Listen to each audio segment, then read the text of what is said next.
दोस्तों, क्या आपने कभी सुना है कि 1 रुपये में भी ईश्वर मिल सकते हैं?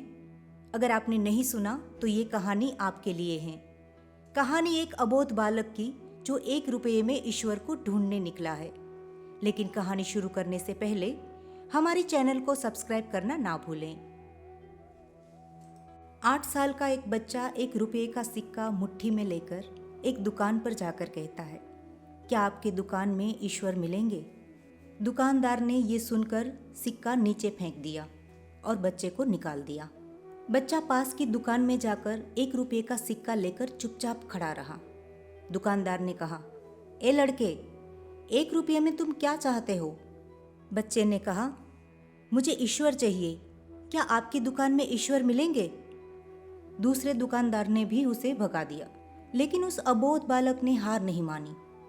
एक दुकान से दूसरी, दूसरी से तीसरी, ऐसा करते करते कुल 40-50 दुकानों के चक्कर काटने के बाद एक बूढ़े दुकानदार के पास पहुंचा। उस बूढ़े दुकानदार ने पूछा, तुम ईश्वर को क्यों खरीदना चाहते हो? क्या करोगे ईश्वर को लेकर?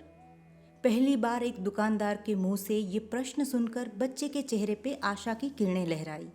उसे लगा कि मुझे अब ईश्वर इसी दुकान से मिलेंगे।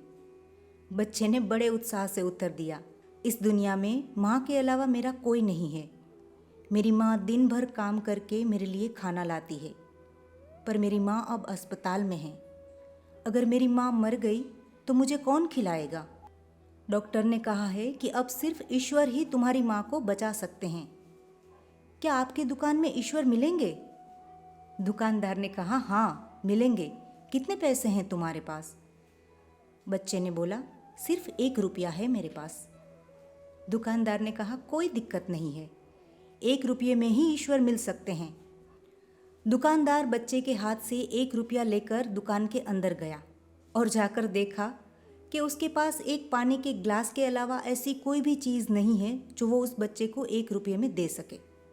इसलिए उसने बच्चे को फिल्टर से एक ग्लास पानी भरकर दिया और कहा, ये पानी पिलाने से ही तुम्हारी माँ ठीक हो जाएगी। अगले दिन कुछ मेडिकल स्पेशलिस्ट उस अस्पताल में गए।